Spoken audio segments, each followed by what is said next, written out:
Hey, it's Mr. James, and today we're going to talk about classifying quadrilaterals, the 7 different kinds of quadrilaterals that we'll work with in this class. Specifically, we're dealing with how to do IXL N1, which is classifying quadrilaterals.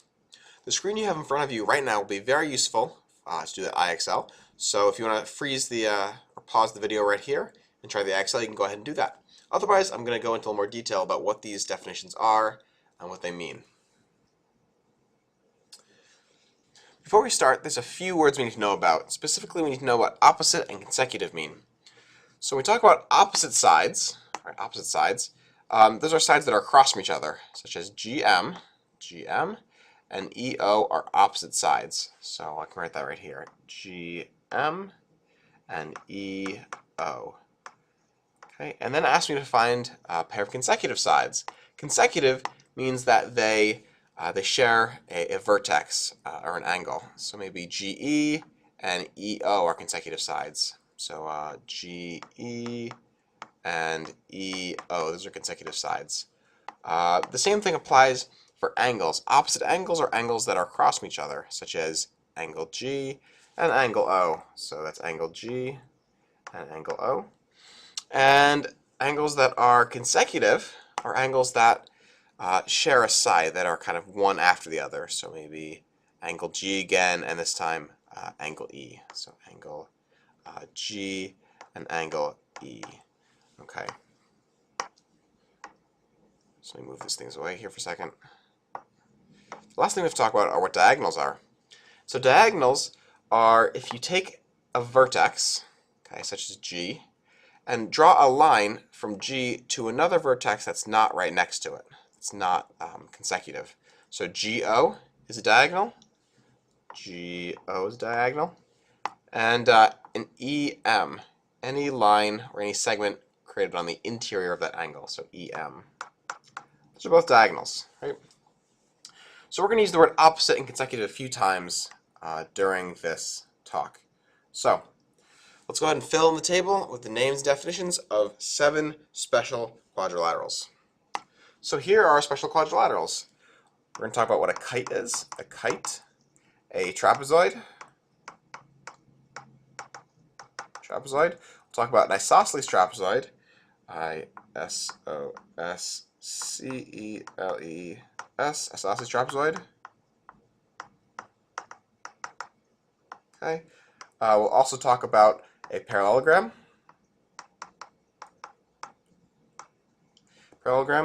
A rhombus or rhombi, a rectangle, and a square. Okay. So a kite, what is a kite? Well, a kite is a quadrilateral. It's got 4 sides, and it doesn't have any parallel sides. So no parallel sides. Okay. So no parallel sides, but it does have 2 congruent sides. There's 2 congruent sides that are consecutive. So 2 congruent consecutive sides. What does that look like? Well, if I draw a picture of a kite, it looks something like this. Okay. You can see none of those lines are parallel to each other, right? But these 2 sides right here and these 2 sides right here are congruent. And since those sides are right next to each other, we call them consecutive. Right? So that's what a kite is. They've got those 2 pairs in blue and in purple, those 2 congruent consecutive sides. Okay. What's a trapezoid? Well, a trapezoid, it's got only one pair of parallel sides. And those parallel sides are opposite each other. So if you imagine maybe we shape like this, okay? And the top and the bottom are parallel. They never touch. They run parallel. So that's what a trapezoid is. What about an isosceles trapezoid? Well, to begin with, it's a trapezoid. It's a kind of trapezoid. Okay. So that means that it's got those parallel sides, okay, just like that. But it's got something in addition. Remember, an isosceles triangle has the two congruent sides. So an isosceles trapezoid has the two non-parallel sides are congruent. Two non-parallel sides are congruent. So this side here and this side here, they're the same size, kind of like an isosceles triangle. Okay. A parallelogram. Well, we've done shapes with no parallel sides. We've done shapes with one pair of parallel sides. Parallelogram has two pairs of parallel sides. Two pairs of parallel sides. Okay, two pairs of parallel sides. And those parallel sides are opposite each other, kind of like the trapezoid. So you might have a trapezoid like this, or sorry, parallelogram like this, where you've got sides like that. Those are parallel, and these two sides are parallel. Okay, so there's your parallelogram, right? Two pairs of parallel sides. How about a rhombus?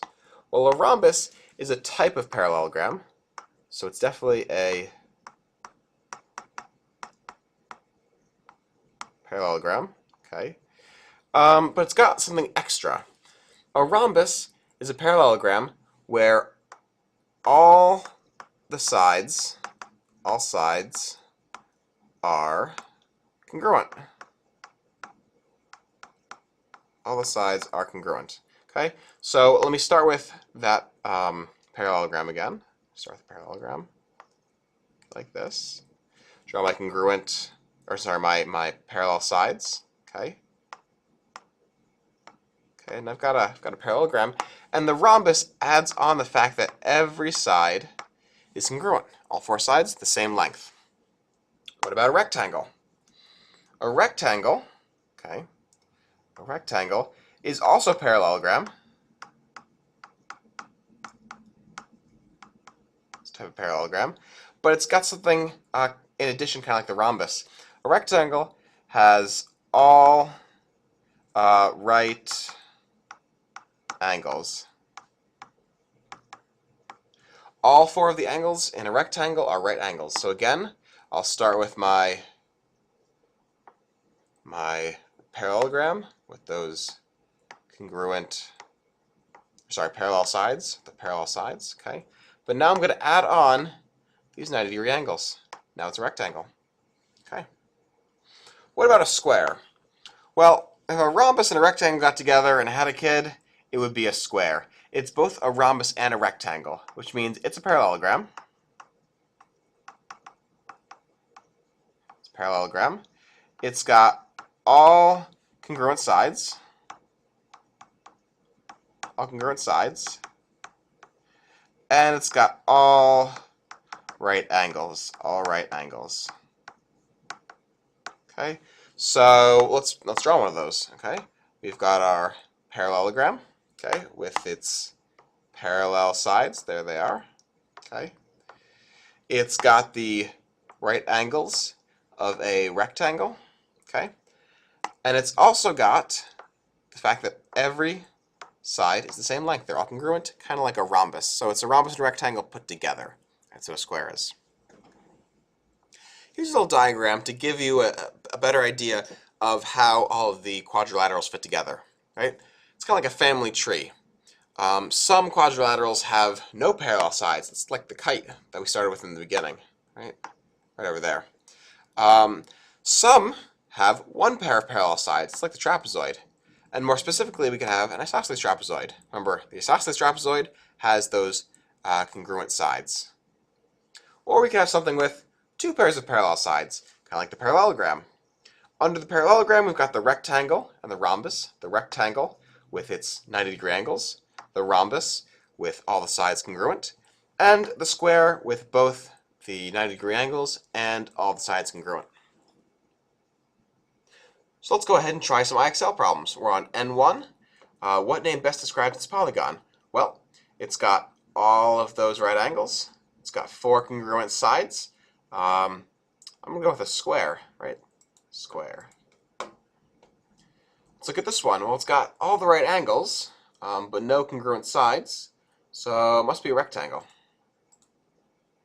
Okay. How about this? Well, I've got a pair of congruent sides, but only one pair of congruent sides. So if we look back at our diagram, one pair of congruent sides, oh, it must be a trapezoid. Trapezoid, there it is. How about this one? Well, it's got this one pair of parallel sides again, so it looks like a trapezoid, but wait, it's got these congruent marks right here and right here, which makes it an isosceles trapezoid. This one, it's not really marked, so we don't know if it's a trapezoid, a square, or a kite. We can only say that it's a quadrilateral because it's got 4 sides. Can't be any more specific than that. This one, well, let's see, we've got no right angles, no parallel sides, but we've got these two congruent sides and these two congruent sides, and those sides are right next to each other. So that means it must be a kite. Here we've got, let's see, one pair of parallel sides, another pair of parallel sides. I'm saying parallelogram. Here we've got 4 congruent sides, but no right angles, nothing else. I'll go with rhombus. Okay. Let me click through a few more. This one's a rectangle.